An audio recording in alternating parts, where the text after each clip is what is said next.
Hey, Nick. Hello, Tyson. What's going on, man? Oh, look, we're into week 5 of lockdown. the lockdown sessions. So things are going okay. I guess we're all just kind of plugging away now, waiting to see when it's time to welcome ourselves back to the world. Not that we're in any rush, of course. No way. And our lovely listeners can just hear our lovely, entertaining tones. That's it. Of our Australian twang. And twang we do. And twang we do. Nick, it's our show. It's called Nick, Tys and Videotape. It is. Why don't you tell the people where they can find our show? Oh, thanks for joining us, ladies and gentlemen. Oh, what episode number is it? I haven't even... 136? 136. Well done, right. Tyson. Excellent. Good. So that good fellow people, that is my friend Tyson. My name is Nicholas, and we do a movie podcast. We do. And if you are listening and you like what you hear thus far, which can't be much, but if you have liked what you've heard so far, please like, subscribe, rate, review, all of those lovely things.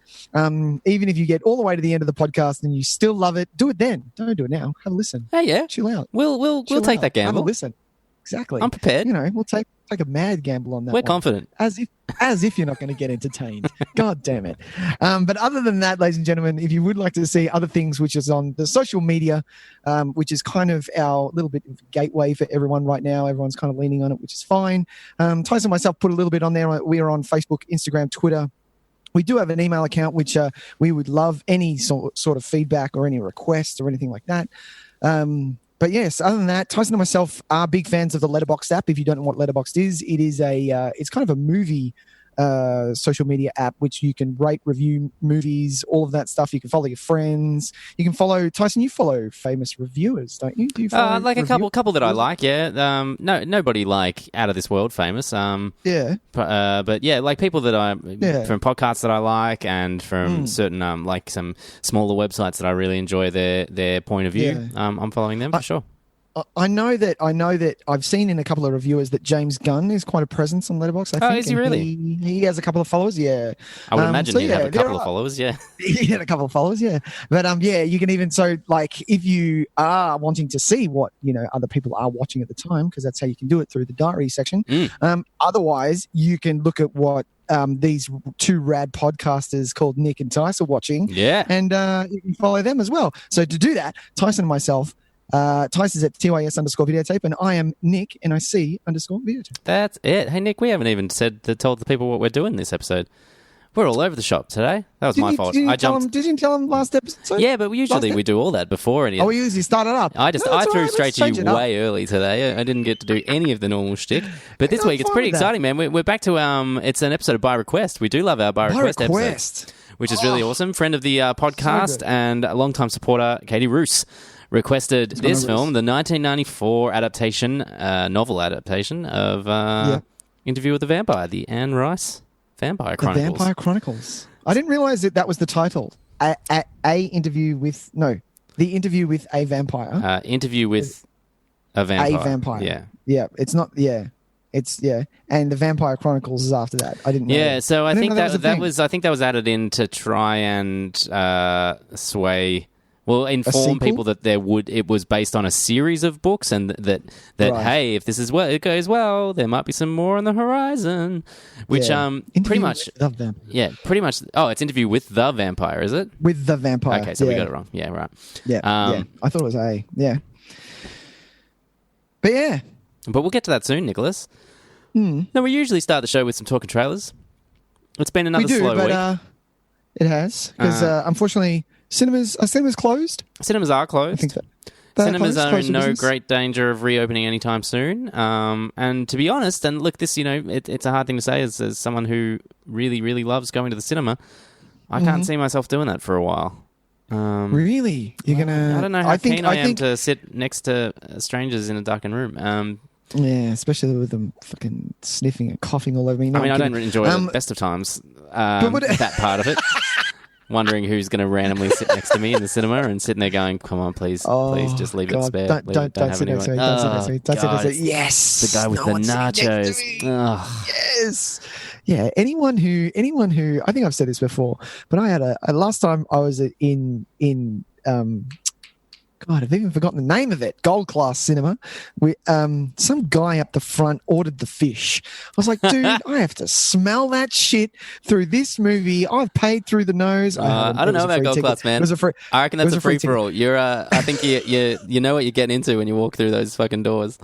I think you got to be willing to accept any cents. Fucking fish fingers, man. What are you 5? You dickhead? No, but what, are seriously, you having a meal of all the things, I have eaten almost a meal in a Gold Class before. So have you really? Yeah, I can. Really? Well, because I don't know about you, but I tend to go see, if I'm going to Gold Class, I tend not to want to go to see something that I'm really invested in, because I know I'm going to be distracted with snacks, food, wine. Right. I don't want to go see something like what I think might be my favorite movie of the year. I want to go see something dumb, fun, that it's just like, yeah, come on, whatever. Oh, no. I'm all for the Gold Class, and everyone should know the rules and abide by the rules.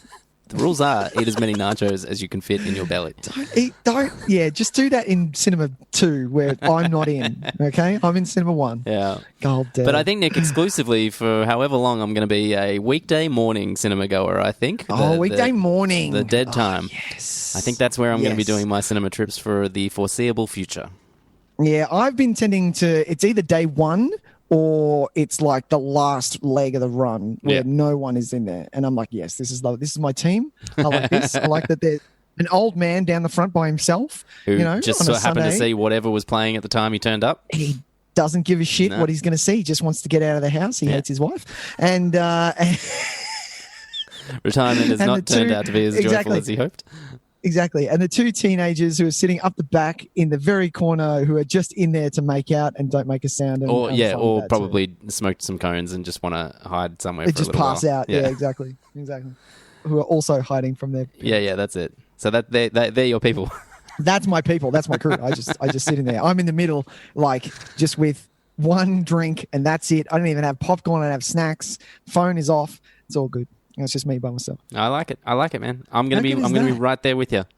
Oh, that's on a Thursday morning, the 10:15 session. See whatever opened on that day. It's gonna be wonderful. Yep. Hey Nick, so why don't we do what we're going to do instead of talking trailers, which is of course our segment that we usually say for the end of the show. We're going to bring it a little bit forward this week, which we've done in the past as well. It's now this we always have a lag on this, so I reckon as soon as you start hearing me say it. Yeah. I reckon keep going and we'll just see what happens. Okay, here we go. Ready? What did you watch this week? Yeah, see, okay, so there's a serious lag there. That's just unavoidable. That was nothing on my end. My end, we were in sync. Exactly. That's the wonders of the internet. But maybe I can do a little choppy changey in the edit and maybe I'll make it seem perfect. Or maybe that's all just too much effort and... And you can't be stuffed. I can't be bothered with that nonsense. Nick, what did you watch this week, man? Tyson, I'm still kicking on. I'm going to do this at the first start. I'm still kicking on with my Bond. Of course you are. So good, man. I'm loving every minute of it. It's like my midday movie. It's so good. So I watch it. I started watching them like middle of the day. Little man's at grandma's. Sam is upstairs, still working, which is unfortunate. So, So the first Bond, for those who don't know, Dr. No, came out in 1962, right? And I just finished, I'm up to the 7th. I've just started the 80s. So I just finished the 70s. The one that I watched this week what was it? I watched so many. Was For Your Eyes Only. Ah, yeah. Yeah, I kind of back-to-backed it. I watched For Your Eyes Only. I watched that and exactly, and Octopussy. Yes. Which I was like, yes, come on, bring on the most, because it's not the greatest. Like we've come very far since these Bonds, and thank God we have. What is that referring to? Because I don't understand the significance of that title. All I know is that it's ridiculous. Yeah. What is it referring to? I've never seen it. It is it's two things. It's a club of women who are really? Sort of like secret agents in themselves, but also the leader of that club, her name is Octopussy, which was given to her by her father. Just let that sit in. She also every member of this female awesome club is has an octopus tattoo somewhere on their bodice, and it goes from there. Octopussy. That's almost susser than I thought it was. Like, I thought it was like some kind of double entendre. It's just an entendre. It's just straight up. It's straight up. It's just straight up. Yep. Yeah. And a lot of the stuff, a lot of the stuff in the early Bonds is just straight up. Like, it doesn't try to be clever. It just it lays it out straight there for you to just sit in it, and you're like, oh God, thank God we aren't like this anymore. Yeah. Sometimes it's cringeworthy, but most of the time it's okay. All right. But yeah, these two Bonds, they were kind of like, they were okay. Is this the last of the Roger Moore now? You've done all of the Roger Moore? So I think I've got one more Roger Moore left. Oh, okay. And then it's on View to a Kill, of course. View to a Kill. When he was well and truly too old to be playing the role. Yeah. But he is, oh God, in For Your Eyes Only, he's too old to be playing it. Yeah, right. Oh God, Jesus. So I watched For Your Eyes Only, which is okay, Octopussy, which is all right, and then I watched Never Say Never Again, which is the unofficial. The unofficial. Ivan Kershner directing. Hey. Tyson. Yeah, Bond and the director of probably one of the best Star Wars movies ever. And to be honest, it was okay. Kim Basinger is the Bond girl, but Bond, I like it what they do, because Bond in this, he is playing an old man. He is coming out of retirement, sure, to go back to become a 00 and go after Spectre again. This was actually okay. I didn't mind Never Say Never Again. And it's essentially the plot of, isn't it the plot of one of the other ones? Yeah, it's the plot of Thunderball. Ah, that's it. Yeah, which Connery also did. Right. So yeah, it's just rehashing the same thing. But yeah, so good. Like, you actually enjoyed it. Bonds.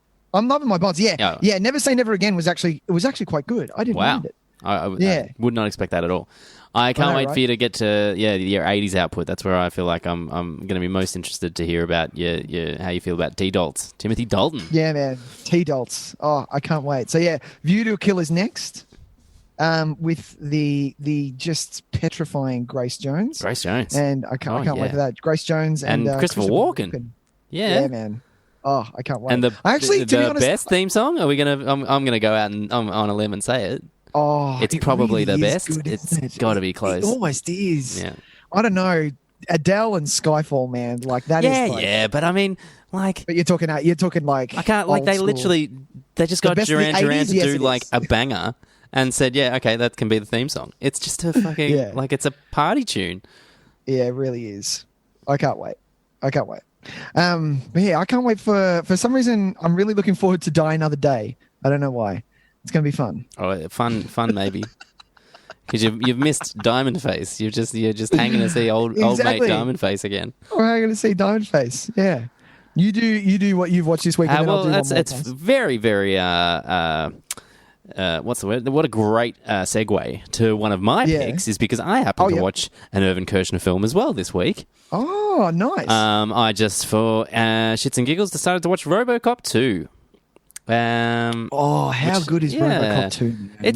I haven't watched it for a little while, and I was interested. Yeah. I was keen, like, you know how some days you are just scrolling through Netflix, Stan, Prime, whatever, and 2 hours later you have not picked anything, and you are so mad because the time has passed, and you're like, no, it's too fucking late to start a movie now, blah blah blah. Exactly. I have to go to fucking bed. Fuck this shit. Yeah. So this was one, and I love it when this happens. Is when this was a 30-second scan and just push play and go for it. I opened up the app. It was one of the recommendeds for me, and I just went, just do it, push play, and you're in. And I was like, yes. And it started, and I was like, this is the quickest ever. I'm so excited about this. And RoboCop 2, it holds up about as well as I remember it holding up. It's nowhere near as good as the first one, but it's reasonably close as far as entertainment value goes, but just nowhere near the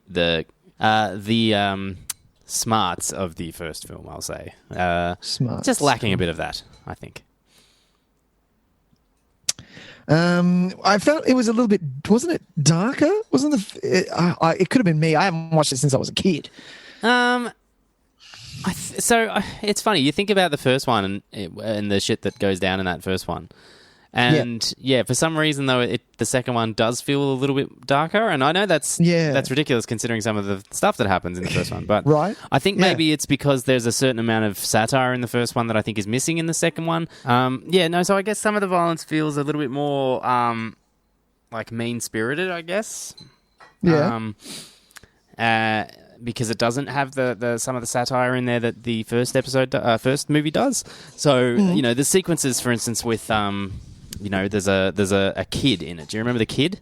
And he is, he loves it sick. He loves being like this crime lord, and he just kind of revels in all the violence that's happening around him and the drug dealing and all that stuff. And so he's an interesting character to that end. But when he gets it, it's kind of just mean and kind of a bit dirty. You're just kind of like, oh.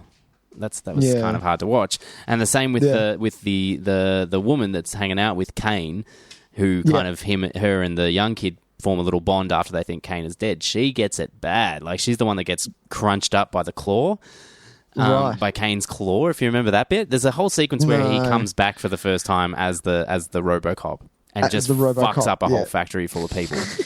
Yeah, and I remember his body. I don't remember what he did. I remember his body, and his face was kind of like in a sort of like a Max Headroom type. Yeah, he has a little digital display that flings out and does this stuff. Yeah, but he this is obviously all spoilers for RoboCop 2 in case anyone is feeling precious about that. Amazing. Yeah, he just fucks her up, and it's really mean spirited. And so I think you think of what happens to Murphy in the first one. That's horrible to watch. It's absolutely terrible. But there's this weird there's this weird satirical nature to that first movie, and you know that it's making quite a lot of commentary about stuff. It feels purposeful, and it feels like it's really got a. We're going to understand the meaning behind that violence as the movie goes on. In RoboCop 2, I don't feel like that's the case. I feel like it's just an action movie about a robot cop that is kind of violent. And so even though it tries, it's got some of the commercials in it and things like that. The commercials are kind of funny. There's like a car alarm system that just electrocutes the person that tries to steal the car. It's the same newsreaders from the last time as well, which I thought was really cool. The same people reading the news. That's gold. It's got its moments, but it's nowhere near the first one. But it's extremely watchable. I will definitely say that, and it's strange that it's an Irvin Kershner movie as well. I feel like he's just kind of that's weird. Did he just luck out once with Empire Strikes Back and make like one of the greatest movies of all time? And he kind of just went, "Oh shit, yeah, okay, I've nailed this one," and the rest of his stuff is just all kind of just okay. All over the shop. Yeah. Oh, I haven't. Apart from RoboCop 2, I haven't really seen anything else. I have now that I've seen Never Say Never Again, but. Yeah, I haven't watched anything else. But it's not as if he's gone on, this is the director of The Empire Strikes Back. This is, he's done amazing films after that. No. He kind of peaked at Empire and they just went, I'm good. I'd have to, I should watch, I'm going to watch some more of his stuff. I'm going to see what's going on there. You do it.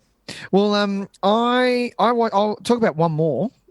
Because I have to talk about this because I think you've seen it, Tyson. Oh yeah. And Jesus, like Tyson, this if you were to put this movie on paper, we would be the prime fans.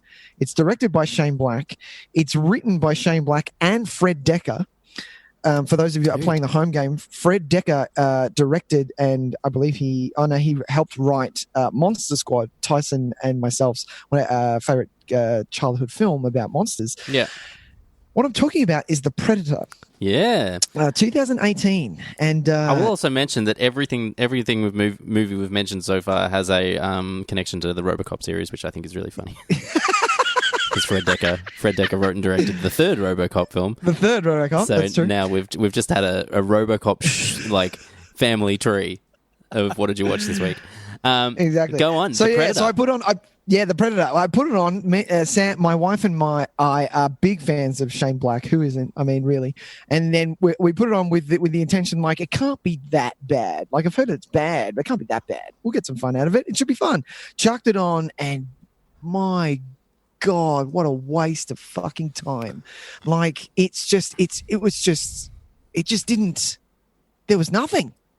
And it tried. It's amazing how you get to the end of that movie and realize that you've just watched an empty vessel of a thing. Exactly. like nothing happened. It's not like there was an amazing action sequence. It's not like there was makeup or something, some gadget that blew you away. It's not like you weren't even, barracking for the heroes to win. The protagonist of the film was a complete asshole. And, you didn't care. Like he had, his kid was in the mix and was kind of a key to it all and was kind of in danger. But because he didn't give a shit, we didn't give a shit. And there were throwback lines to and they landed so hard and flat. Like the fact that, one of my favorite actresses, what is her name? Olivia Munn. Olivia Munn, one of my favorite actresses. She comes in and she says, instead of Schwarzenegger's, "You're an ugly motherfucker." She comes in and says, "You're a beautiful motherfucker," and I'm like, "Oh, really? Like, really? That's what we're doing here?" And then, like, literally, not even 5 minutes later, the main guy says, "Get to the choppers, get to the choppers," and I was like, "Oh yeah, I'm out, I'm done." And this is only 20 minutes in. And yeah, it was Jesus. Like the other reason I want to bring it up though is because this is the guy that gave us Kiss Kiss Bang Bang. He gave us Iron Man 3, which is my favorite Iron Man, and he gave us what am I thinking of? The Nice Guys. The Nice Guys. How? And he's the original writer for the first Predator. So how on earth did this thing just stuff up? Like, it just makes me wonder. Yeah, I think I was amazed to watch it and see just how the DNA of that movie is so not the same as the movie that we love, the first Predator. It's just they're worlds apart from each other. And I even think the bloody Predators from 2010 or whatever it was, I felt like that had more in common with the first movie.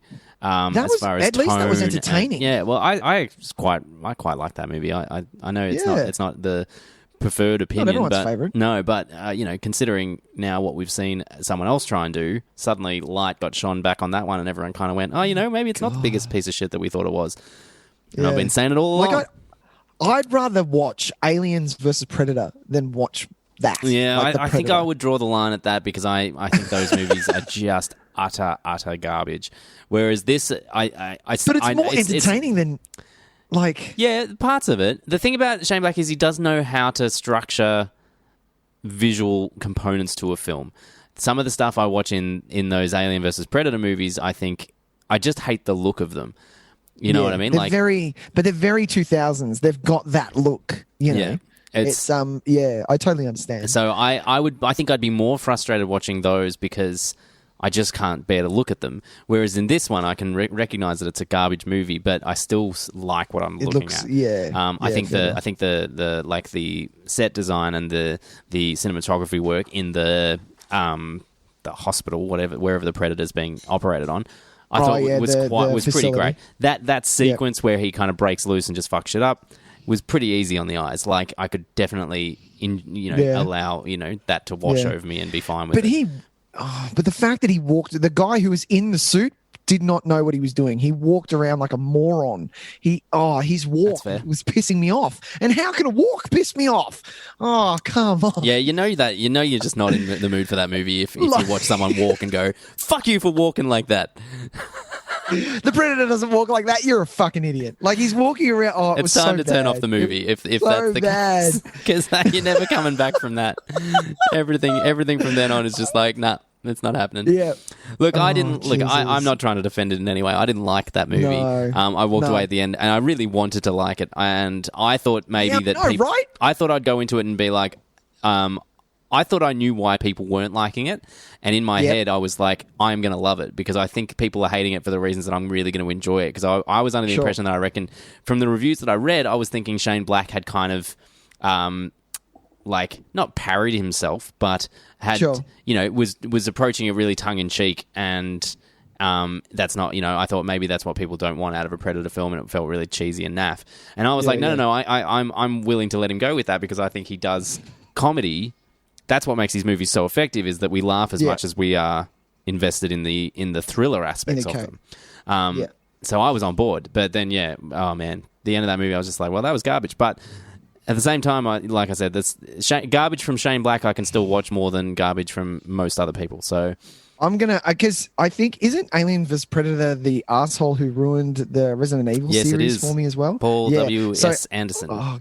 If there is a director that I have hated the most, it's probably him, because Resident Evil is one of my favorite video games. But I am going to watch that again. I'm going to watch Aliens vs Predator, and I'm going to watch The Dark Knight Rises. There's a double feature for me. I'm going to watch them, and I'm going to go, you know what? Let's see what we can go. Let's see what we can get out of these. All right. I mean, if that's what times have come to, then I guess you go for it. I don't know what else to tell you, man. You enjoy Alien vs Predator. Between that and some bad Bonds, I'm living my best ISO life. Yeah, Tys, man, that's it. I'm kicking ass, man. Yeah. Oh, kidding. That's horrible. Tyson, let's move on, shall we? Yeah, have you got more? I've got one more I'm going to talk about, actually. I've seen a few other things, but not worth talking about. I want to talk about the 1979 film, Escape from Alcatraz. Ooh, which is that Clint Eastwood? Clint Eastwood, yeah. Directed by Don Siegel. I know the cover. Oh, the cover's iconic. I used to watch this movie a lot as a kid. It was just one of those random movies that was on television a lot when I was growing up, and used to really enjoy chucking it on when it was the Friday night movie and just kind of getting swept up in that. It's the breakout elements of the movie are, strangely enough, very, very plain. It's one of those movies where, it's an escape film, of course. So you go into it thinking that the escape is going to be the most exciting part of the movie, but it's incredibly realistic and just kind of matter of fact. And so it's one of those escapes where it's all about just doing stuff slowly and not making noise. And it's taken us a really long time to get to the point where we can actually escape, because each night it's like one more little bit of something, and then we've got to go back and just live the rest of our life for another day or two. And then it's like finally when they decide, we're going, the escape is kind of just everyone shut the fuck up, and we're going to sit in the dark and just kind of wait. And it's like, all right, cool, we're going to go. But what makes the movie so effective is that it's the people that are in the prison.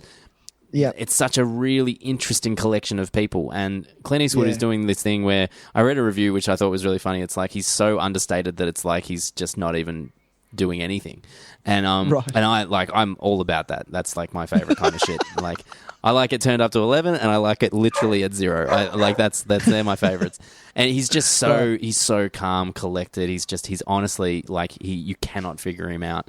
And it's really effective in this, and because he's the best bit of the movie is when he's chatting to the warden at the start, and the warden looks at his file, and under IQ it has superior, and Clint Eastwood's just sitting there, just basically just having this really like monosyllabic conversation with him, but that's just the kind of, so who he is. You're like, oh my god, like, so he's a fucking genius who's escaped from 3 prisons, doesn't make a peep, doesn't do anything out of turn, but he's going to get out of Alcatraz. And it's amazing. Like, you just see him interact with all these people. You see, it's got a bit of like Shawshanky vibes. There's like, stuff.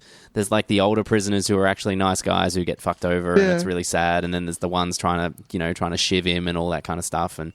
But it's just, it's a real like slice of life kind of film of the prisoner experience that just happens to have an escape at the end. Nice. And it's you compare it to a movie like Shawshank, and you can see its themes so clearly because they're just painted with this like absolute thick brush all over the movie, where Escape from Alcatraz has those themes as well, but they're really buried underneath the surface, so they're still there, and you still got to they're still really worthwhile to find, but they're not just thrown at your face the way, not that I'm not bagging out Shawshank in any way or Green Mile or anything like that, because they're movies that I fucking love, but it's really nice to see a movie that that deals with similar things in a really different way, in a much more subtle way, and a much more kind of like you have to work for it a little bit more. Yeah.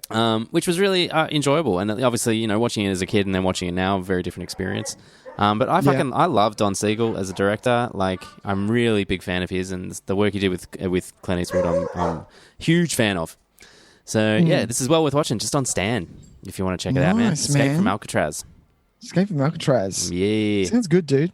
Sounds real good. All right, well, that'll probably do us for those tonight. So why don't we move on to our feature prayers, Nick? Sounds good, man. Let's do it.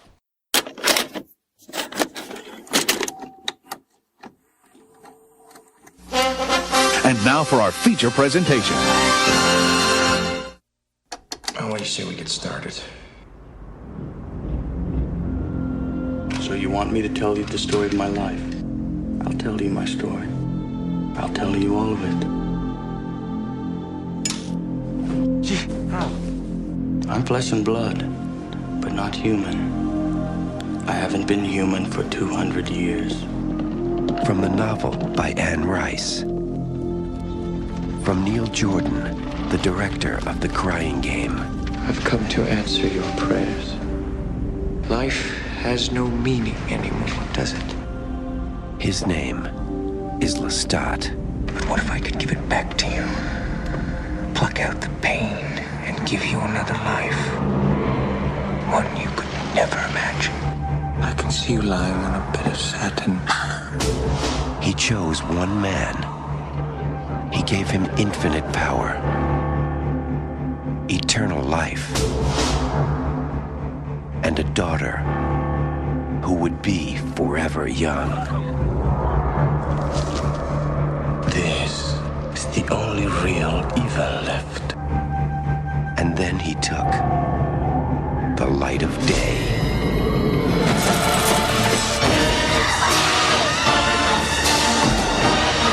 You're a vampire. You never knew what life was until it ran out in a red gush over your lips. I can't stand this any longer. You made us what we are, didn't you? God kills indiscriminately, and so shall we. You like dying? You condemn me to hell! Monster. One happy family. Take her, Louis. End her suffering and yours. For do not doubt, you are a killer. I want some more. Tom Cruise, Brad Pitt, Stephen Ray, Antonio Banderas, Kirsten Dunst, and Christian Slater. Interview with the Vampire.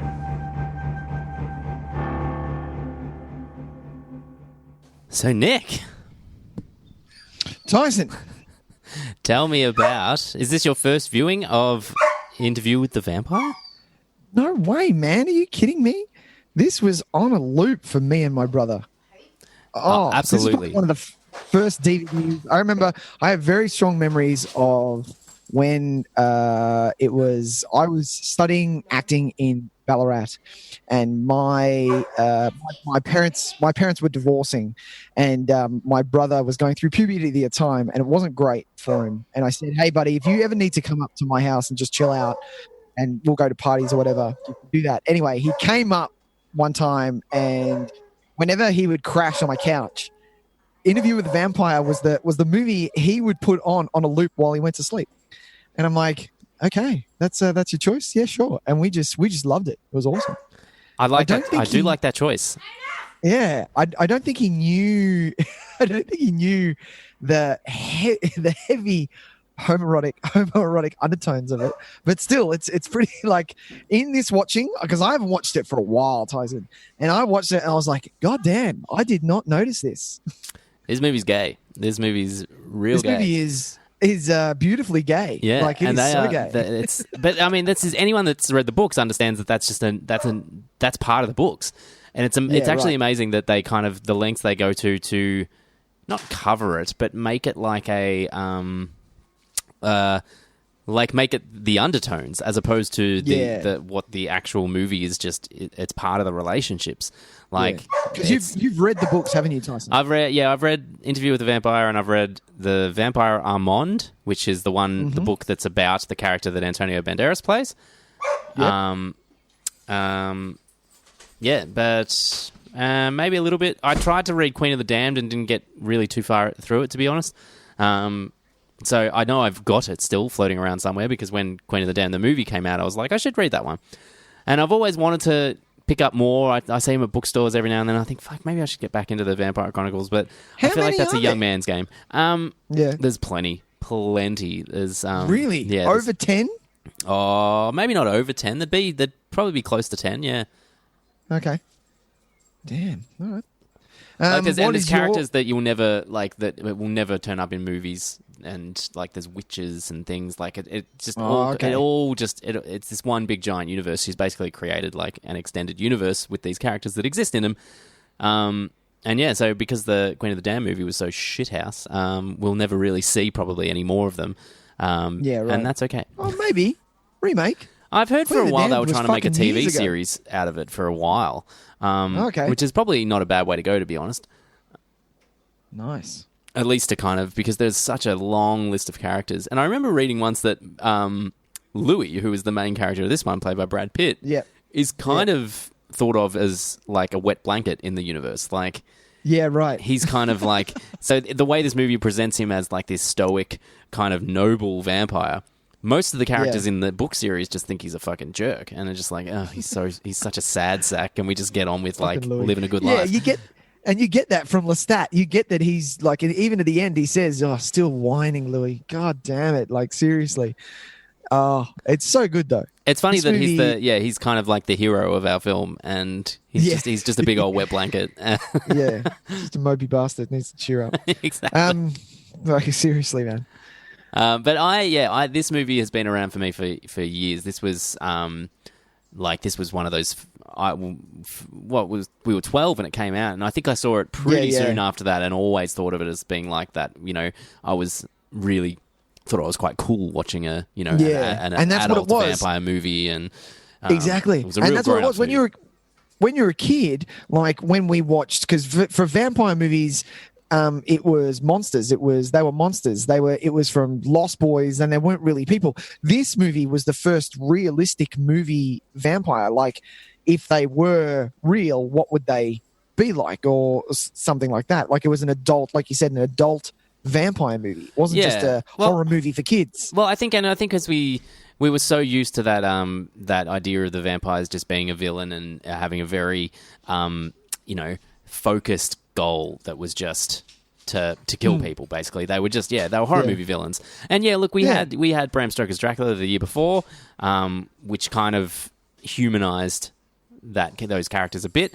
And then obviously based on the success of that, they were like, well, we've got this whole book series where they super humanize them, so let's do that. But I think it shone a light on what you could do with these creatures that hadn't been done a lot previously. I think up to this point, mostly they were used as just like horror movie fodder. Exactly. You had your Dracula character, but aside from that, if they popped up in anything, it was like blood-sucking fiends and all this kind of stuff. Whereas now you get to see like this other side of them. Yeah. These were vampires with like feelings and guilt and extremely sexual, and it was just awesome to watch. Like it was very, very cool to watch. In this watch though, Tyson, I never realized, and I did a little bit of research, is that Anne Rice wrote the screenplay, but it was billed with her writing it, but someone else wrote it. Is that right? No. So she wrote the original draft, I believe, and Neil Jordan rewrote a stack. Rewrote it. Right. That's what I thought. But because of the WGA rules, she still was credited as the screenwriter. Yeah. I would have thought. I think. As much as yes, he would have rewrote it. I think if anything, I think the structure is quite strong. I think it feels like a real like slog of a movie, even though it's not. And I mean that in the best way possible. It feels like it covers this really expansive amount of time, which it does, but it conveys that feeling really well. And I think that comes down to the structure of it. And whether or not that was her doing or Neil Jordan's doing, I think that's probably one of the strongest parts of the screenplay is the structure. I think that as well. And also what I wanted to say, why I brought it up, was the fact that it's so poetic. The writing of it and my favorite thing is the narration by Louis. It's just so haunting and sad that it beautifully flows through the whole movie. It's I usually we kind of hang a bit of shit on narration and stuff like that, but it's not the case in this movie. It really complements it nicely. And I love narration. Yeah, man. It's fun. Sometimes it can be a bit kind of it can just be a bit of a cop-out in a sense that it answers the questions that I think good screenplays should be able to do without narration. Without narration, yeah. Yeah, but in this case, I think it's important because, it's obviously it's the ticket into the story is we're hearing him narrate it onto this tape deck. So we're allowed to hear his inner thoughts. We're allowed to hear him describing these events. And I think that's it fits in well. I remember that being part of the book, maybe one of the other books is that Lestat's version of these events is very different anyway. Oh, okay. And so that's kind of part of what makes Louis like the wet blanket, is that he kind of tells this story as this sad, moping, longing tale of redemption and guilt. And Lestat kind of views it as like, oh no, it wasn't like that at all. Like he's full of it. So it's kind of interesting in that way. But I really like. I like some of his narration a lot. Other times I feel like it feels like they couldn't figure out how to get from one scene to another, and so they just got him to kind of do a little interlude of narration. But it did feel like that. And your how you said that the structure of the timeline is just beautifully outset. It's just that and this is the one thing that I've never liked, no matter how many times I've watched it. It's just that the last 20 minutes is like, okay, let's wrap this sucker up, and bang, we're in the 90s. And I was like, whoa there. I'm pretty sure there was a bit more time going. It's a very extensive amount of time. They jump a lot. Yeah, so I would have preferred them to maybe stay in the era of old, where they kill off the theatre, whatever, and see Armand, or I don't know, maybe flash back to the 90s or something like that, rather than him just jump into the 90s. He kind of. I mean, then this is probably part of where, as a narrator, he might not be entirely reliable, is that he believes that from that time there's nothing worth talking about. And I'm sure that's not the case. I'm sure, but this is, it's one of those things where this could be, the many adventures of Louis, but it's not. It's kind of like, well, if you want to know who I am, these are the defining moments. And so it's kind of like, as much as it is, I think it's really jarring. And I love that the movie he's seeing is Tequila Sunrise. And it's like, so he loves watching sunrises that much that he would have seen the title of that and went, ooh, all right. Ooh, sunrise. Cool. Yeah. One, please. But so maybe it's like it's very deliberately kind of focused to be just like, all right, well, that's the defining moment of my life. And I think he even mentioned something about how he's, when she died, it was like that was it. And so I've just been he had nothing left. Yeah, I've just been kind of. I just didn't like if I'd rather him, if he's going to be such a mopey bastard, I'd rather him just mope and just leave it at that, or come, do something. Whereas I'm going to leave it there, and the next tape he does is the sequel or something different. Do you know what I mean? Leave it. I'm all for, if a movie, even if the sequel isn't greenlit, play it like Back to the Future 1. Go, you know what? Let's open tail it, and if it does kick off and have a sequel, we're in. If it doesn't, bonus. Hey, maybe Louis in like the Civil War or something. Exactly. Louis in the 70s. Oh, Louis in the 70s. Louis in the 70s, like early 70s, very disco, a lot of drugs. Where is that fun? Exactly. We missed the 30s and the 60s. I mean, I don't care how mopey you are. You're having a good time in the 70s, like, surely. Come on, man. Are you kidding me? As if you're not. Oh, so good. So good. This is hands down. I'm going to say this right. This is a bold statement. All right. This is hands down my favorite Tom Cruise performance. Oh, all right. Yeah. Flat out. I've always loved him in this film. I would have to have a think about it again, but I really, really love him in this movie. Yeah. And it's funny that we've done this 2 weeks in a row. He's yet another casting choice that was frowned upon. Which we mentioned a lot last week when we were talking about Heath Ledger as the Joker. But this is another one of those casting decisions that everyone was like, are you fucking kidding me? That's terrible. And the one that counted was Anne Rice. She was the one that went, no, fuck no. Are you kidding me? No. And didn't want to see the film. Yeah. She was so upset. And then did you see she was like absolutely stoked with him in the end? Like it was just like, no, he's absolutely nailed it. Yeah, she came out publicly and apologized, and that's kind of nice. That's what you want to hear, because he is like Lestat is. Oh, he is great.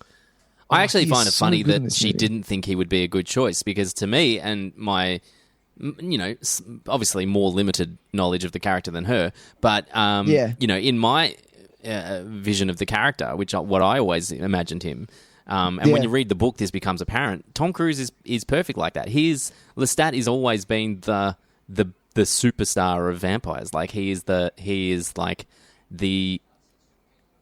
blockbuster attraction when it comes to vampires. So I think like casting Tom Cruise seems like a little bit of a no-brainer to me at that point, because he's in 94, he's the biggest actor in the world.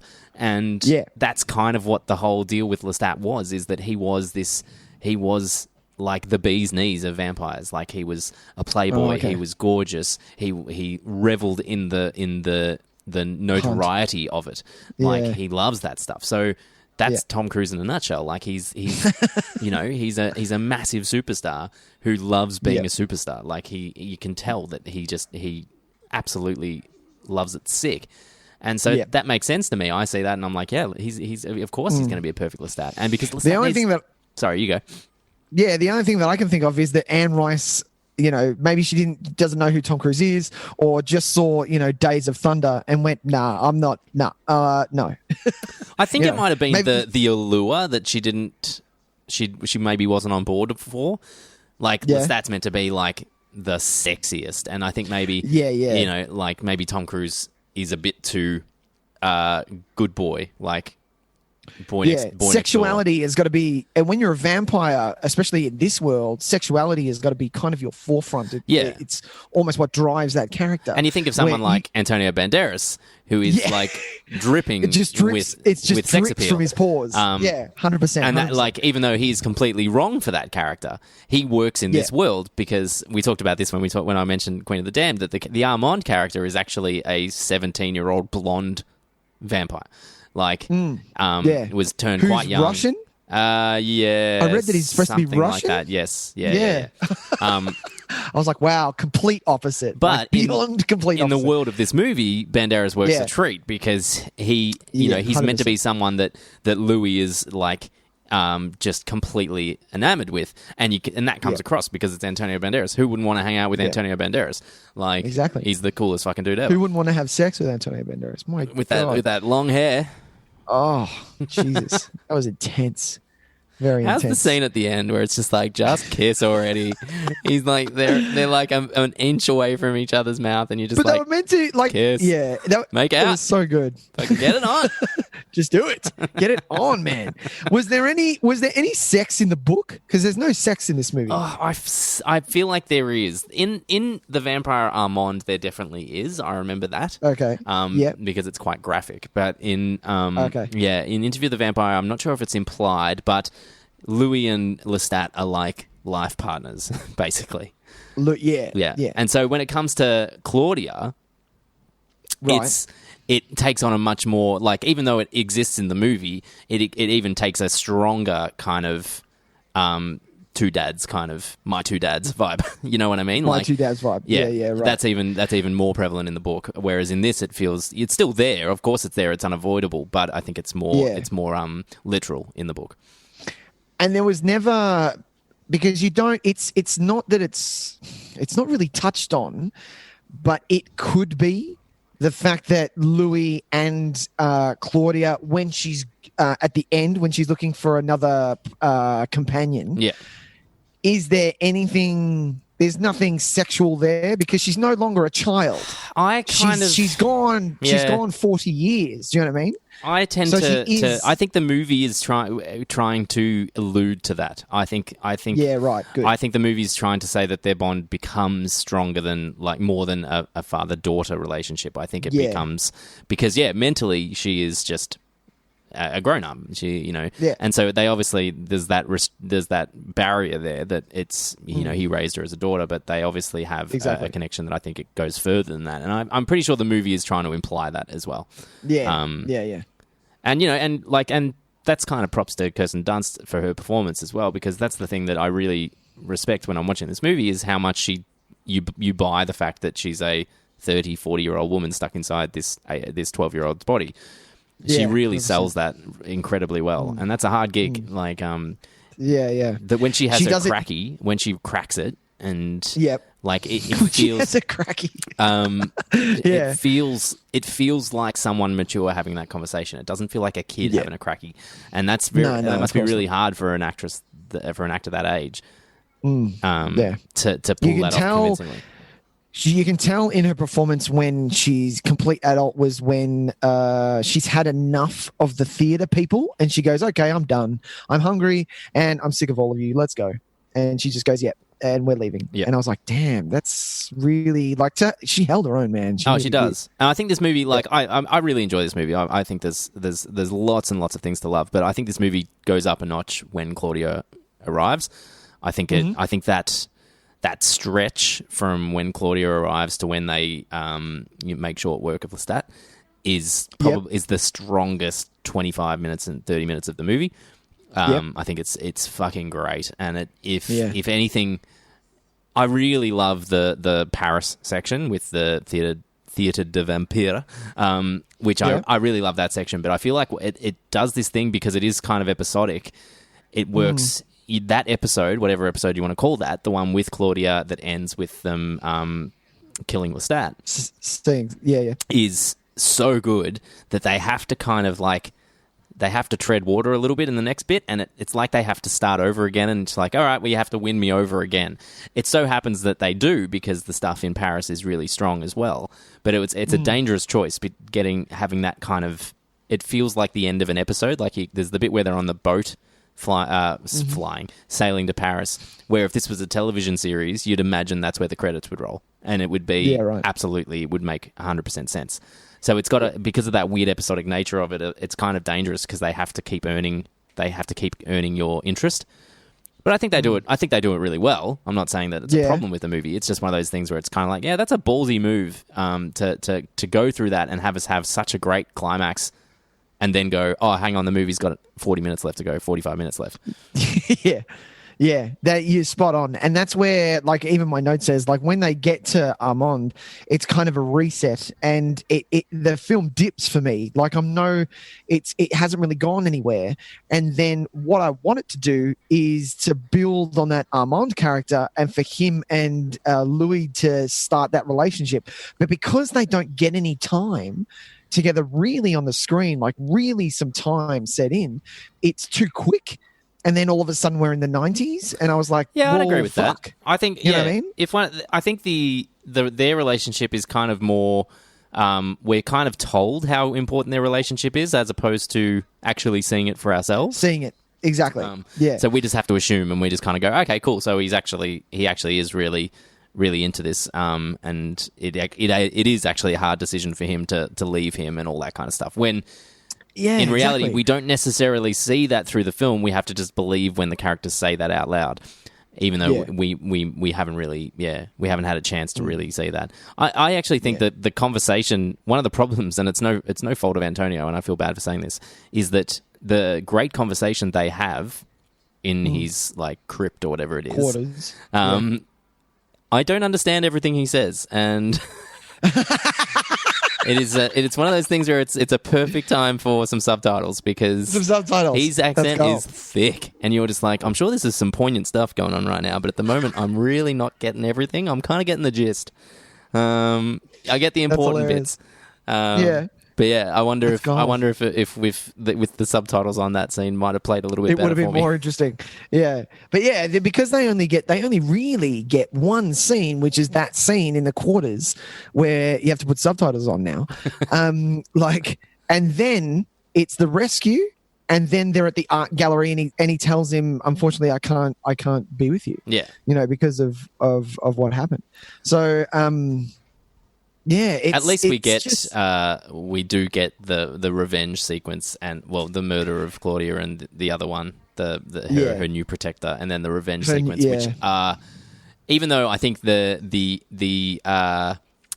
cutting together of those two scenes is a little choppy, because it's kind of like this happens, and then possibly the greatest shot in the movie, which is Brad Pitt staring down the whole bunch of them in that hallway, and Stephen Ray just giving him this shit-eating fucking look of like, suck it up, smirk, and you're just like, you're gonna die like nothing else.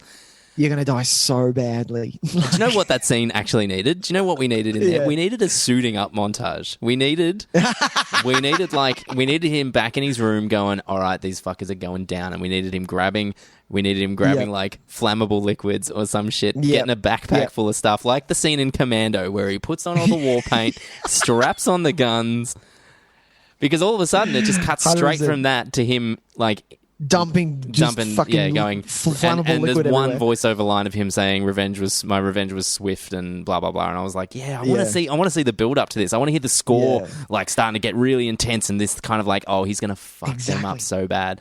It just kind of jumps over that, even though it's a fucking great sequence. You should have had that build up while he's talking to the interviewer. Have that thematic, music come in, and then cut to while he's gearing up. Have him be emotional about it because he's so emotional. Yeah, we don't. It's true. We don't actually see, like, we don't get to see him. Oh, hang on. We don't cut back to him in the room crying until after he's killed them. Is that right? After. Yeah, correct. Yeah. But build it up, man. I remember really hating Stephen Ray when I first watched this, like, and in continuing watches when I was a kid, I was like, I hate him. Why is he an asshole? And then in this watch, while I watched it, because I've been part of that world, I was like, oh, for fucking theater people, man.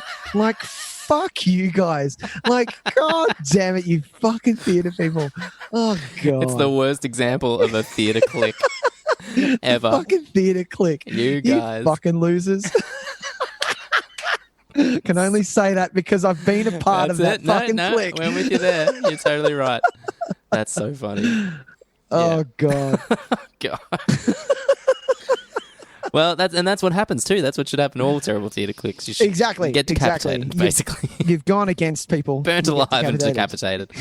Exactly. I can't say enough good things about that sequence though. Like, he's just, when he's on just like that revenge tear, oh, it's so good. The music's wonderful. People are just climbing the walls. He's got I love how he just struts around with the sun. Yeah, he's just like, because it's like, it's not a comfortable weapon to hold, but he makes it look like he knows exactly how to use it. Like, he does, doesn't he? And it's so good. And he's just cutting fuckers up left and right, and I love it sick. It's almost, I love when this movie goes full horror, like goes all out, and it only does it a couple of times. It does it with the Lestat when he's on the piano. Oh, and it suddenly turns into a horror movie all of a sudden, and I'm like, this is fucking great. Like, this is what this. If anything, this movie was lacking, it was the actual horror elements of vampire culture, because we only see little bits of it, and then all of a sudden it's just like flat out balls to the wall horror movie, and I love it sick. So that with him at the piano, and then that final big action sequence, I think are two of the real moments where you allow this movie to be a bit crazy, and it needs to be, and I love it sick. So good. So good. Do you know what I actually really like? There's an effect that they use a couple of times in this movie, which is so easy yet so clever, and I love it. It's the way that they make the vampires move fast by having so. For instance, I think the best version of it is that when Lestat says, "So have you said your goodbyes to the light?" and it cuts to Louis, and his eye line tells us where Tom Cruise is. Yep. Right. And all they do, like that, there's no tricks, there's nothing. They just let Brad Pitt's eyeline tell us where we think Tom Cruise is meant to be, except he jumps in from somewhere else.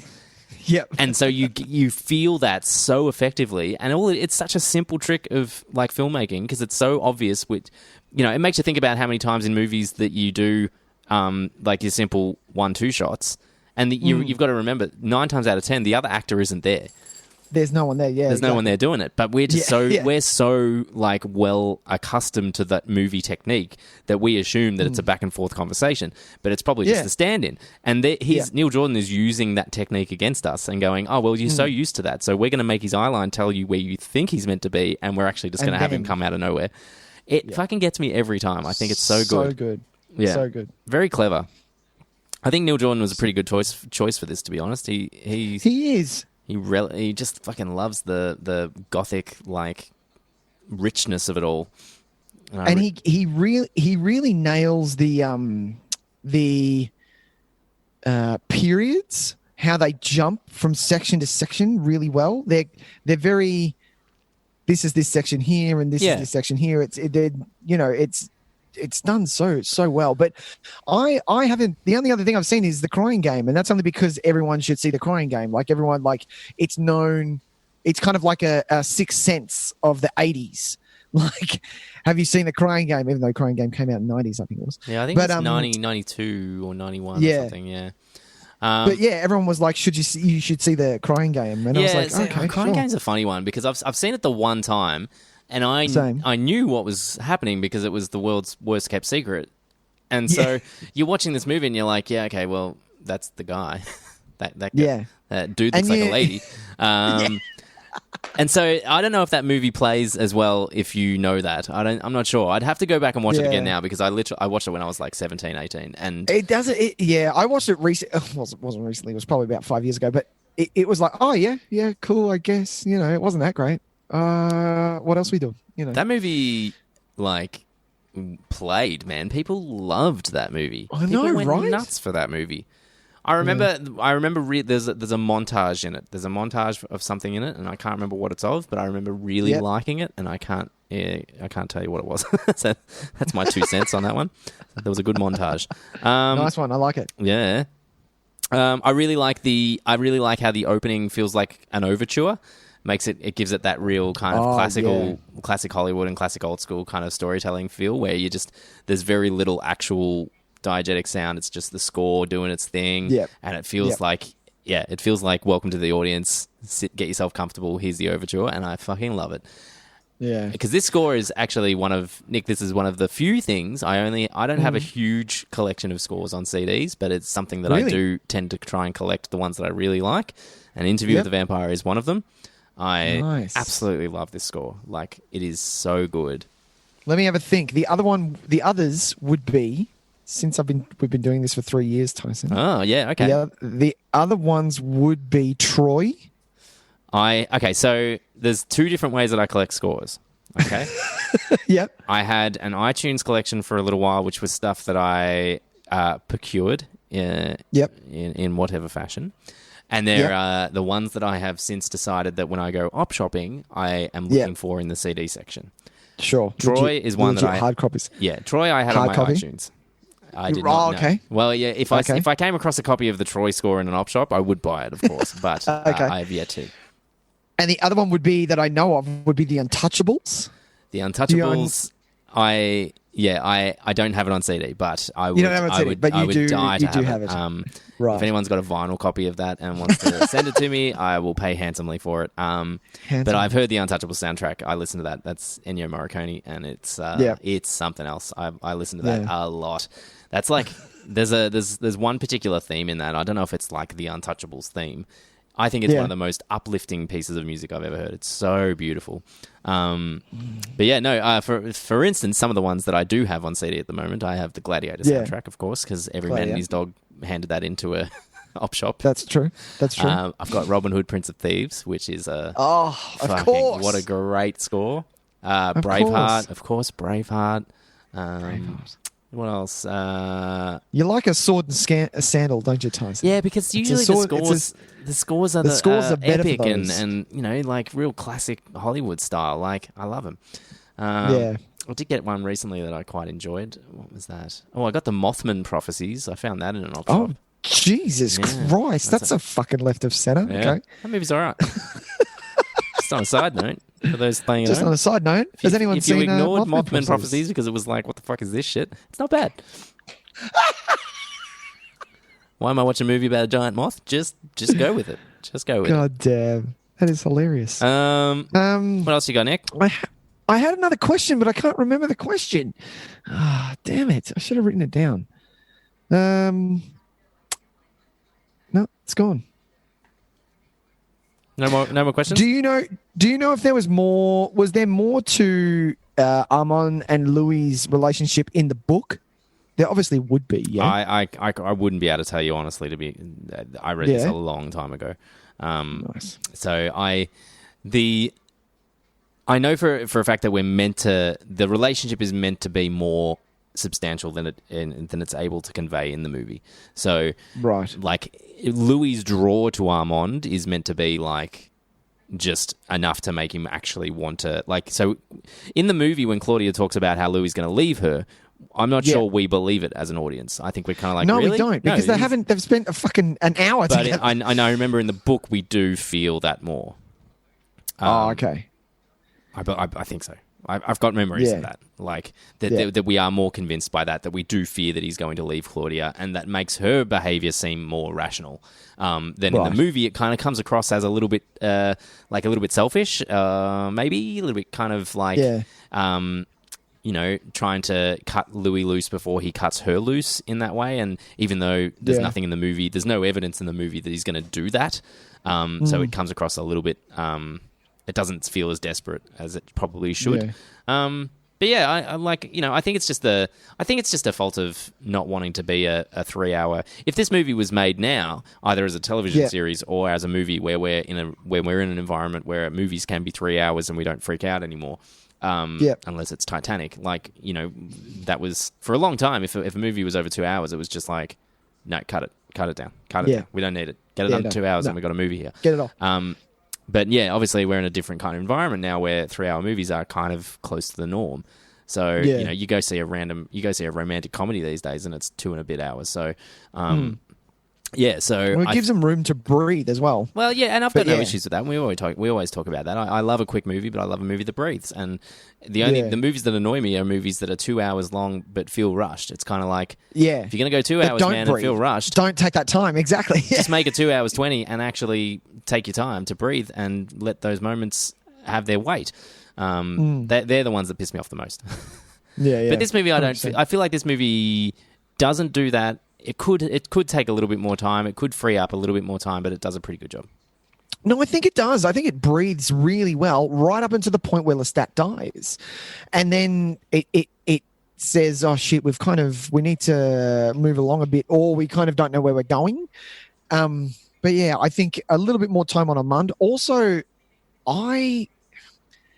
Lestat's return is a little unbelievable to me. The fact that he's still in the garb that he's wearing when he gets put into the swamp, and then it's the 80s. I think it's the 80s at that point, and he gets found in that derelict house. Oh yeah, by Louis. Right. I was like, still wearing the same. So do you know what I mean? We have to assume that he's been sitting there for 100 years at least. Exactly. Do you know what I mean? Like, it's a bit unbelievable. Like, I'm with you there. I'd have to double check, but I know parts of this epilogue aren't in the book. Definitely the bit at the end. So there's no bit at the end with him jumping the reporter. That's definitely not in the book. Yeah, I feel like they do meet again in the book, but I'm not sure if I don't know if as much of time has passed. Right. And I think that might have been a fault of just the movie being made in the 90s and set in the 90s when the book was written in the 70s. So, right. But whether or not, 20 years makes a difference in the grand scheme of things or not, I guess it's kind of up to you whether or not you'd believe it more if it was the 70s and he was still wearing the stuff. But I considering how quickly he was able to recover from, like, having his throat slit and drinking dead blood by just eating a crocodile, I do find it a little bit kind of a little bit disingenuous that he's still super weak for that long. And has been he's been eating animals and whatever he can find, and he recovered pretty quickly with that crocodile. Crocodile blood, obviously, is that's a delicacy. So that's a very real big delicacy, because crocs were once dinosaurs. You just shoot that shit right into the vein, and it's like, oh, here we go, we're off. Woo! Okay, now we're talking. But yeah, the fact that he burned. Oh, and when he burned, he took half the town with him. I don't remember that at all. Yeah, he does. Like, the whole town just fucking lights on fire, and they're leaving on that. They're leaving on that boat just to watch the town just burn to the ground. And I was like, Jesus, okay, goodbye, San Francisco. I guess. Yeah, it's a great shot. I think some of those sweeping kind of epic wide shots, those establishing location kind of vibe that he's got going on, I think there's some of them are so good. Like, you can see the background, like the cutouts of them sometimes when they've been superimposed in, but like the actual shots themselves are so lovely. Like, it's just really gets the scope of it all. I think that's partly why this movie works so well, is that you can watch it and it does feel as epic as I think it's meant to feel. It doesn't it does feel like this jet-setting, huge. Like the stakes are high. The world is affected by these moments, and I think that's a big part of it. Yeah, and I mean, he went and saw Tequila Sunrise. That was pretty important. He did. How fucking good is that movie? I love how he's wearing such an 80s suit at that point as well. Like he looks like he's got shoulder pads. Oh man, he's about to go like be an extra in Miami Vice, episode of Miami Vice. Yeah, he looks fucking great. So good. We can't finish without talking a little bit about Christian Slater. Christian Slater, the great Christian Slater, who jumped in at last moment because the tragedy of River Phoenix happened. Which I like. River Phoenix would have been great, but this to me is this is Christian Slater's bread and butter. A role like this, it is. It's a nice. It's a nice role for him. Yeah, he'd do this in his sleep. It's just it's that kind of. He sells that so well, like the chain smoking, investigative reporter, onto the biggest story of his life. And if I had to pick a moment that I don't love in this movie, it's still the moment where he's like, "Make me a vampire." I'm just kind of like, I'm on Louis' side. I'm on Louis' side. Yeah, I'm on Louis' side in that. When he asks you, I'm like, are you a fucking idiot? Did you not just listen? Did you fucking listen to what I just said? Do you understand why I'm doing this? That's probably the only moment of the movie that I have a bit of a cringe kind of moment where I'm like, yeah, this can go. Because he could have just, I don't know if it's more effective if he just kind of tries to eat him anyway. Maybe Louis should have just been like, all right, really? Fair enough, you didn't get it, I'm going to feed on you. Or just okay, so they're all on tape. Well, I'm going to send them to, I'm going to send them to the Washington Post, and I'm going to eat you now. So good. Nah, I don't know. But yeah, so this is peak Christian Slater to me. 1994 Christian Slater. He's got the sick hair. He's he does. Young Guns 2 is still there. Yeah, because Christian Slater went through a thing where he looked like a kid for a long time, and then all of a sudden he looked way too old. But there was that sweet spot in 94 to 98 where he looked just right. Yeah, it's when his hair was boss. You're like, oh, Christian Slater, man. Yeah. How cool do you look? Broken Arrow. When was Broken Arrow? 96? Broken Arrow. 97? No, it'd be 95, I reckon, actually. 95? Where's your money? Money's on 95. Money's on 95. Money's on 95. Ladies and gentlemen. Oh, by the way, tune in to our Pump Up the Volume. Oh, yeah. Pump Up the Volume, our episode. That was also by request. Also requested by Katie Bruce. She gets really? Yeah, she gets around on this show. She loves some Christian Slater and Robin Hood, Prince of Thieves. We've done an episode on that. We have. And where was Young Guns? Oh, no, Broken Arrow. What did you say? 95? Oh, 96. You owe me $20, man. Should have stuck with my guns, gone with my first choice. Telling you. Oh, well. How good is that? And Young Guns 2. Fucking, I'm going to watch this shit out. Yeah, and just on a side note, Young Guns 2, much better than Young Guns 1, in case anyone had their horse. It's really true. It's so true. I watched Young Guns 1 again not that long ago, and it's not great. Young Guns 2, though. Oh, fucking Young Guns 2. That's where the money is. Exactly. It's where Bon Jovi jumped into. And I mean, you put Bon Jovi in this movie, it's a better movie. Although I'd probably listen to Bon Jovi's cover of "Sympathy for the Devil" then before I'd listen to. Is this Guns N' Roses doing "Sympathy for the Devil"? This is Gunners, man. Are you kidding me? This is prime Gunners. I don't like it. Oh, I don't like it. Oh my god! How do you not like this song? This was prime I love Gunners. this song. I just don't enjoy this Gunners version. It feels really. It feels like Kid Rock doing "Sympathy for the Devil" or something like that. It's not right. I think I'm Stones or Die on that one. I think that's the way. Stones or Die. Yeah, I think that's the only way to go on that one. And people just need to stop using that song. In 1994, it's fine. You can still get away with it in 94.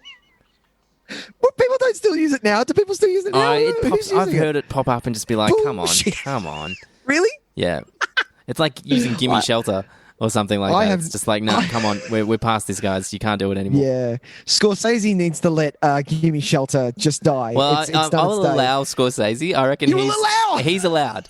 Because he's got like the fucking monopoly on using Rolling Stone songs in his movies. Stones? Just because he did Shine a Light? Are you kidding me? Fuck no. Sorry. He's just because cred. no.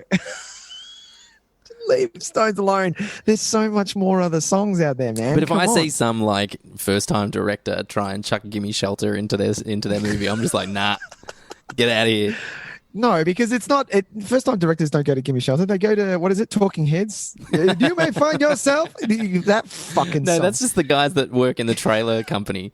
They've only got, right. they've just got one CD on the shelf. Rights to one song. Yeah, it's like, what's that Talking Head song? Yeah, can we use that in this one? Yeah, why Let's not? use that one.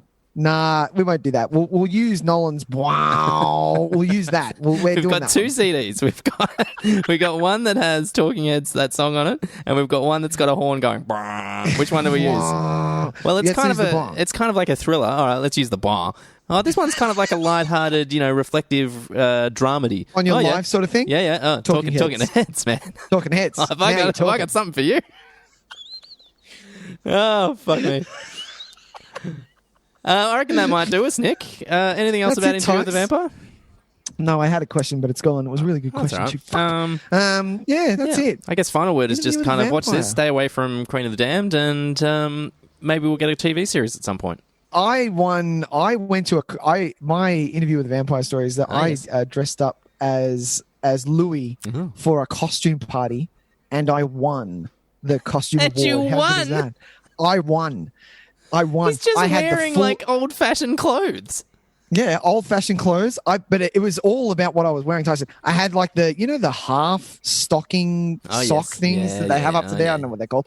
I had the proper shoes with the buckle, pantaloons. That's it. Maybe. I had the long hair wig, which was out. I had the frills and the fangs, the proper fangs.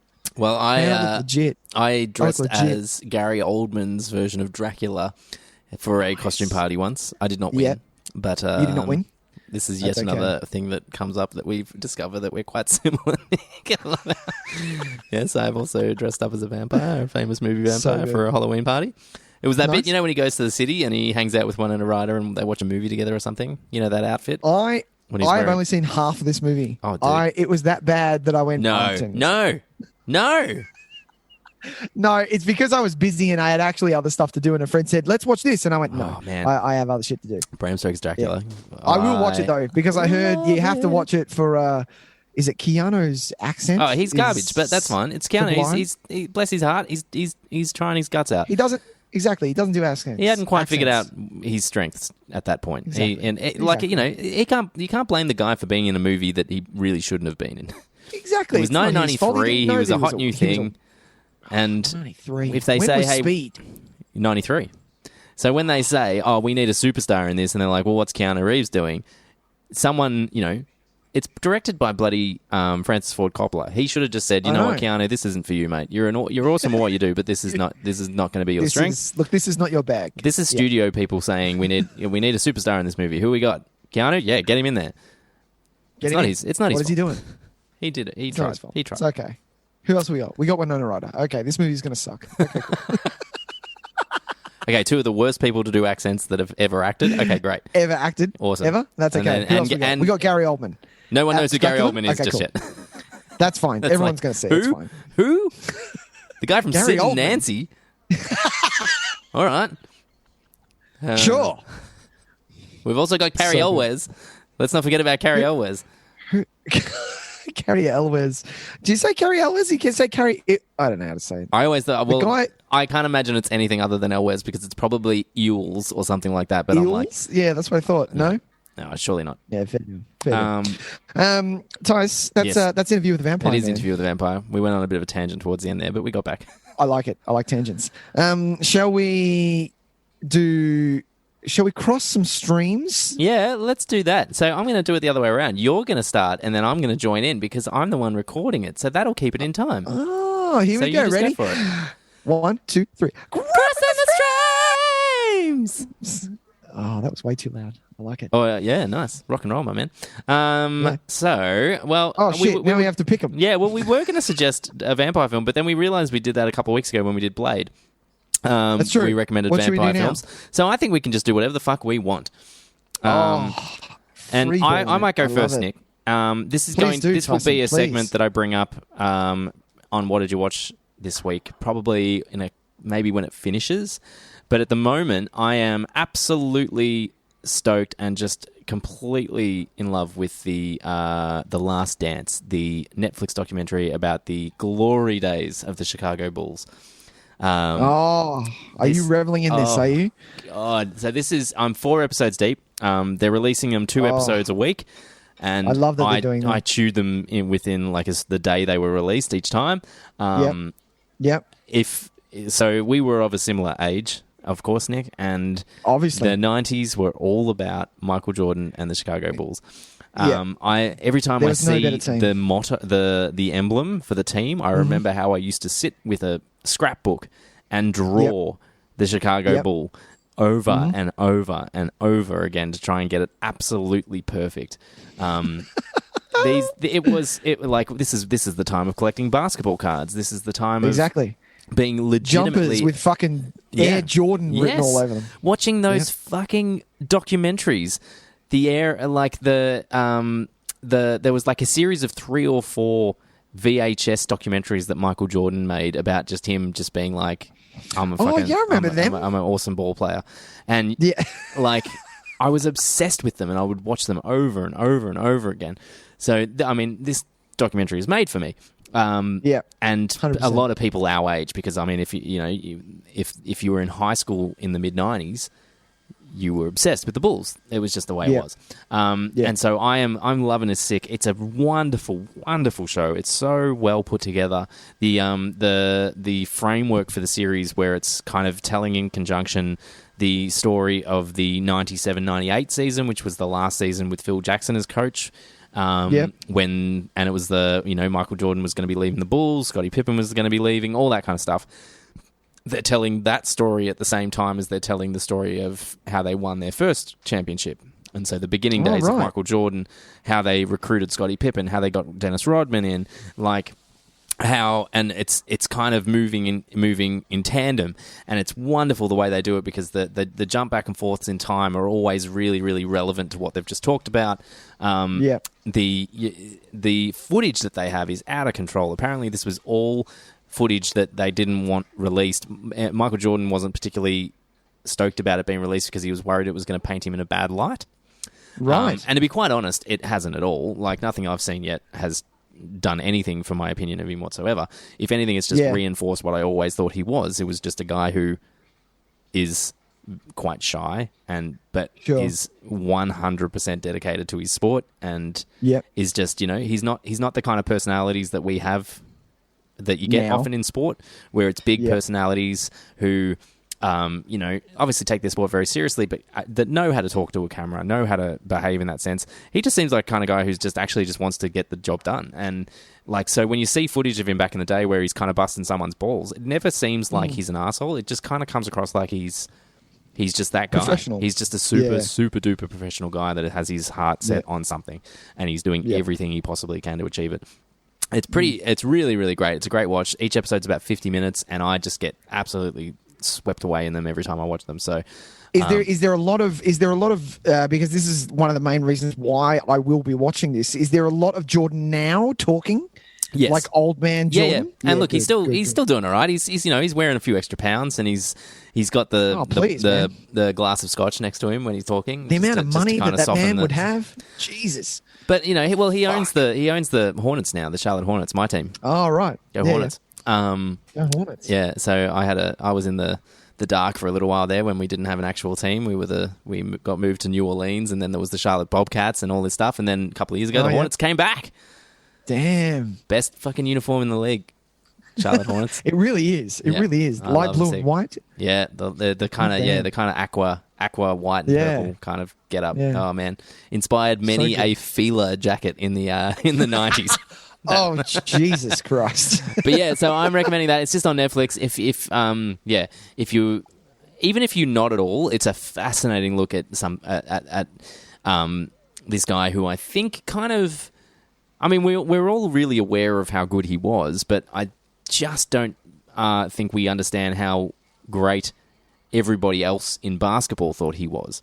You know what I mean? We kind of sit there and Michael Jordan, he's the greatest. But the people that are talking, the players that he played with, these opposition teams that he played against, to hear them talk about him, it's really quite fascinating, because they are straight up just saying he is like nothing else we've ever seen. Like good players, like Magic Johnson, basically sitting there saying he's a god. Like he's just he's beyond anything that we've ever seen on a basketball court. And I think it shines a light on people who aren't basketball fans might actually understand just how incredible it was that we got to see 15 years of this guy. Yeah, right. Playing this sport and legitimately being the greatest of all time of that sport. It's pretty fascinating. So, it's just on Netflix. There's 4 episodes at the moment. As of next Monday, there'll be another 6. There'll be another 2, so it'll be 6.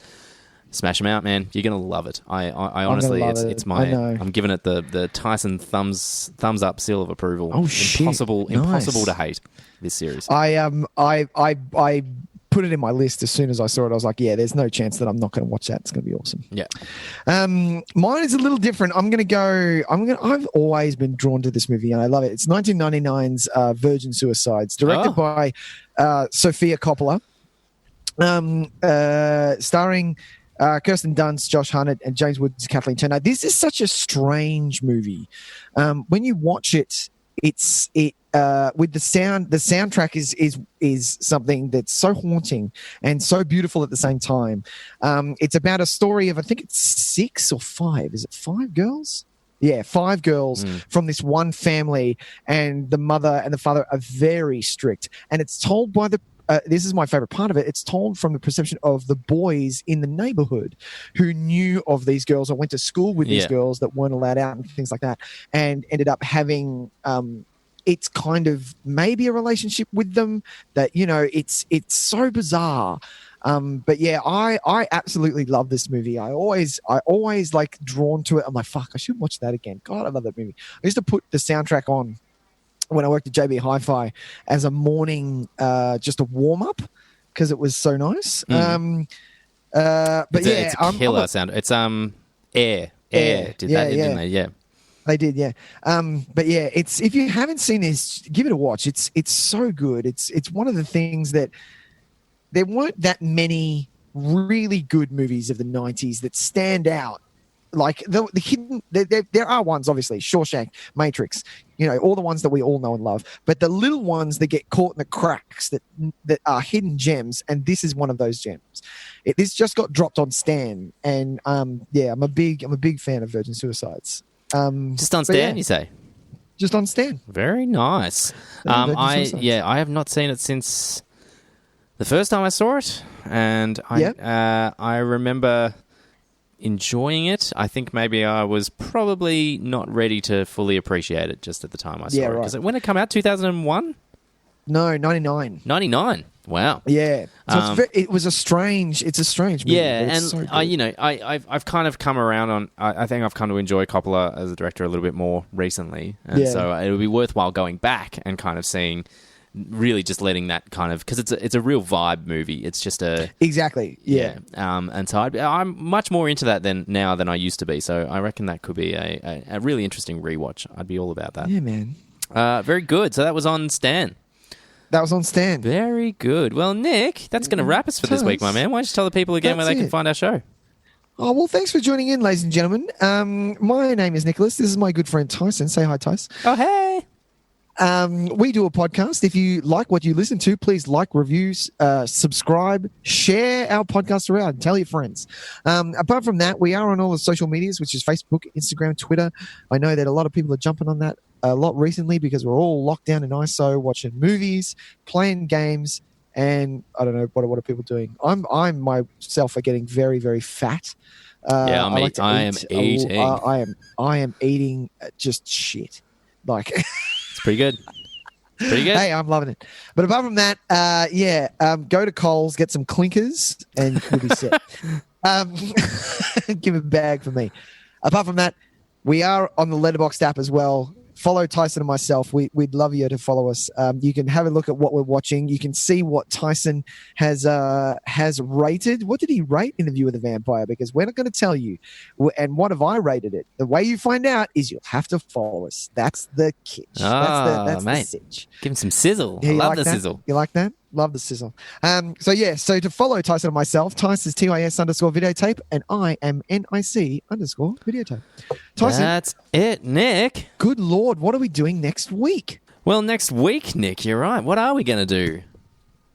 Tyson. Have we We are decided? doing The Rock. Oh, shit. So the all-killer, no-filler lockdown sessions continue with the Michael Bay directed Jerry Bruckheimer. Oh, it's such So a good. fucking Bruckheimer, this movie. This This is is him a in a nutshell. Bruckheimer film And in look, like a prime 90s. Yeah, I will point to this as being the movie that I use to defend Michael Bay. If everyone says he's got really? no idea what he's doing, it's like, yes, but he also made The Rock, which is fucking great. So, yes, he's... I remember The Rock being like, if you wanted high tension score, this is where you went to. And this is probably the best use of Ed Harris ever, I think. Is it Ed Harris? It is Ed Harris. It's extremely good use of Ed Harris. I will definitely say that. It's probably my favorite Ed Harris movie, hands down. Oh, yeah. I'm going to try. All right. Yeah. It's the best use of that guy that plays crazy dudes all the time who ends up eating the bulb. Oh, he's a prick. He always plays pricks. He's good in this.